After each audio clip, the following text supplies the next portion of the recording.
ሰላም ዛሬ በፒኤስ3 ቪዲዮ ተገኝተናል። የፒኤስ3 ቪዲዮአችን ትኩረት የሚያደርገው የለውጥ ግባት ላይ ነው። ለለውጥ የሚያበቁ ግባቶች ላይ ትኩረት ያደርጋል። ከነዛውም አንደኛው ይቻላል ነው። የዛሬ ቪዲዮአችን የሚሆነው ስለ ይቻላል ነው። ስለ ይቻላል በደንብ በጥልቀት እናያለን። ሁሉም ነገር ይቻላል። አንድ ጊዜ አንድ ራሰ በረሃ መምህር ተማሪዎችን ይቻላል ያለ ስለ ይቻላል ሲያስተምራቸው አንዱ ተማሪ ብድግ ብሎ ይቆምና መምህር ሁሉም ነገር ይቻላል ትላለህ፣ ሁሉም ነገር የሚቻል ከሆነ ታዲያ ለምን አንተ ፀጉር አላበቀልክም ይለዋል። ይህ ጥያቄ ለመምህሩ በጣም ከባድ ጥያቄ ነበር። መምህሩም ፈገግ ያለ አዎ ይቻላል፣ ስለ ፀጉር ንቅለ ተከላ አልሰማህም ማለት በፀጉር ንቅለ ተከላ ፀጉር ማብቀል እንደሚቻል ለዛ ተማሪ አስረዳው። ልጁም አላምንም ነበር። ነገር ግን ከተወሰኑ ቀናቶች በኋላ ያ መምህር በፀጉር ንቅለ ተከላ ፀጉር አብቅሎ ሁሉም ነገር እንደሚቻል ማስመስከር ችሏል ማለት ነው። አቅሙን ጠንቅቆ ለሚያውቅ ሰው ሁሉም ነገር ይቻላል። ያለውን አቅም ጠንቅቆ ለማያውቅ ሰው ይቻላል ብትለው ልስቅብህ ይችላል። ምክንያቱም ያ ሰው ሁሉንም ነገር የሚያስችል አቅም እንዳለው አላወቀም ወይም አያውቅም። የሰው ልጅ ምንም ነገር ቢያቅድ ወይም ቢፈልግ እንደሚችል ካሰበ በእርግጠኝነት ይችላል። ትልቅ ህልም ወይም ግብ ማስቀመጥ፣ ያንን ህልም ማሳካት ይቻላል። ምናልባት ለአንተ ያ የማይቻል መስሎ ከታየ በአካባቢ ትልቅ ነገርን አቅደው ያሳኩ ሰዎችን ተመልከት። እነሱ ከቻሉ አንተ ለምን አትችልም? ምናልባት እነሱ እኮ ገንዘብ፣ ቤተሰብ ስላላቸው ነው ትል ይሆናል። ገንዘብና ቤተሰብ ሳይኖራቸው እንኳን ህልማቸውን ማሳካት የቻሉ ታላላቅ ሰዎች እኮ አሉ።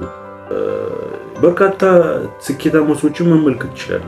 ከምንም ተነስተው ትልቅ ቦታ የደረሱ ስኬታማ የሆኑ ሰዎች አሉ። ያኚ ቤተሰብ አልነበራቸውም፣ ገንዘብ አልነበራቸውም፣ ነገር ግን ስኬታማ ሆነዋል። ይህ ብቻ ሁሉም ነገር እንደሚቻል ትልቅ ማሳያ ይመስለኛል። በስኬትና በውድቀት መካከል ያለው መሰረታዊ ልዩነት አንዱ የሚሰራውን ሁሉም አልችልም ብሎ ሲያስብ፣ ሌላው ግን እችላለሁ ብሎ ማሰቡ ነው። ስኬታማ መሆን ከፈለግ ስኬታማ መሆን እንደሚችል በእርግጠኝነት እመን። ብዙዎች እንደዛ አምነው ነው ስኬታማ የሆኑት። ሁሉም ነገር እንደሚቻል ያስመሰክሩ ሰዎች። ዩዜን ቦልት ለብዙ ዘመናት የሰው ልጅ ፍጥነት ተገድቦ ቆይቷል። ተመራማሪዎች የሰው ልጅ 100 ሜትርን ከ10 ሰከንድ በታች መግባት አይችልም ብለው ደመደሙ። የሰው ልጅ ያንን እንደማያደርግም አመኑ። ብዙዎችም ያንን አምነው ተቀበሉ። የሰው ልጅ ምንም እንደሚችል ያመነ አንድ ወጣት ወደ ጃማይካ ተነሳ። ይሄ ወጣት ሰዎች አይቻልም ብለው የደመደሙትን የሰው ልጅ ካመነ ምንም እንደሚችል 100 ሜትርን በ9.58 ሰከንድ በመግባት የተመራማሪዎችን ምርምር ፉሽ ያደረገ ዩዜን ቦልት። ራይት ብራዘርስ ብዙዎች የሰው ልጅ ከምድር ውጪ መንቀሳቀስ አይችልም ብለው ደመደሙ። መደምደም ብቻ ሳይሆን አምኖም ተቀብሎም ነበር። ነገር ግን የራይት ብራዘርስ እስኪመጡ ድረስ ማለት ነው።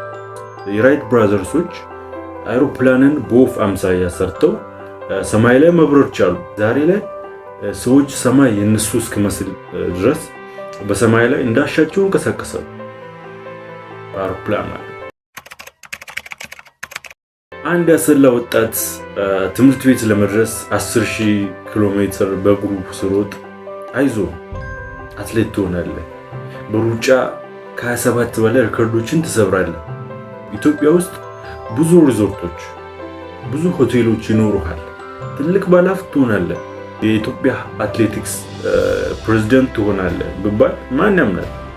ኃይሌ ግን ይህን አድርጎ አሳየ። ለዚህ ነው ኃይሌ በንግግሩ መሃል ሁሉም ነገር ይቻላል ነው። ቤተልሔም በአንድ መስሪያ ቤት ውስጥ ጸሐፊ ሆና ነበር ተቀጥራ የምትሰራው።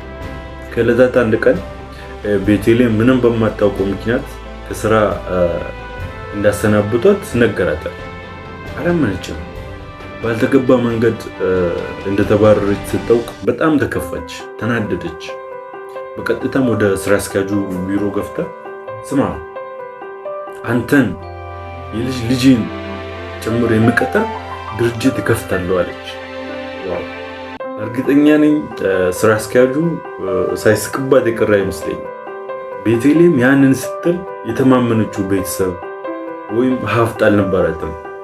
አቅሟን ተማምና ነበር እንደዛ ያለችው። እንደ ቀልድ ከአያቷ ጓሮ የጀመረችው ጫማ የማምረት ስራ ሰምሮላት ዛሬ ላይ የአፍሪካ የሴቶች ተምሳሌት ስራ ፈጣሪ በመባል እስከ መሸለም ድረስ ደርሳለች። አሁንማ ሶል ሪበልን የማውቅ ያለ አይመስለኝም። ቤተልሔም በመጨረሻም እንዳለችው ያንን ስራ አስኪያጅ ብቻ ሳይሆን ማንንም ሰው እስከ ልጁ ድረስ መቅጠር የሚያስችል ትልቅ ካምፓኒ ሶል ሪበልን መሰረተች። እዛም ካምፓኒ ባለቤት ሆነች። ሁሉም ነገር ይቻላል። ሁሉም ነገር እንደሚቻል የተለያዩ ሰዎች በተለያዩ ጊዜያት ያስመሰከሩልኝ ይመስለኛል። ወላጅ አልባ ሆኖ ማንም ሳይረዳው ከመሬት ተነስቶ በራሱ ጥረት ሚሊዮነር የሆነ ሰው አታውቅም? ምን አለፋ የሰው ልጅ ምንም ማድረግ ብፈልግ ያንን የፈለገውን ነገር ማድረግ የሚችል ፍጡር ነው። ይቻላል የምለው ቃል የሰው ልጅ ጋር በትክክል ይሰራል። አንተ የተፈጠርከው ሁሉም ማድረግ ከሚያስችል ኃይል ጋር ነው፣ ከእምቅ አቅም ጋር። አንተ ያስበው ማድረግ የሚችል ሰው ነው። ሰው ሆነ ተፈጥሯል። ሰው ደግሞ ያለመውን ማሳካት ማድረግ ይችላል። ከዛ በፊት ማድረግ የሚገባ ነገር ቢኖር ህልምን ማሳካት እንደሚችል ማመን ነው። ዛሬ ቪዲዮችን ይህን መስል ነበር። በቀጣይ በሚገርም ሀሳብ እንገናኛለን። ሀሳብ፣ አስተያየት፣ ጥያቄ ካላችሁ ልታደርሱን እንችላላችሁ። ለዛሬ በዚህ ይበቃል። ሪክሯል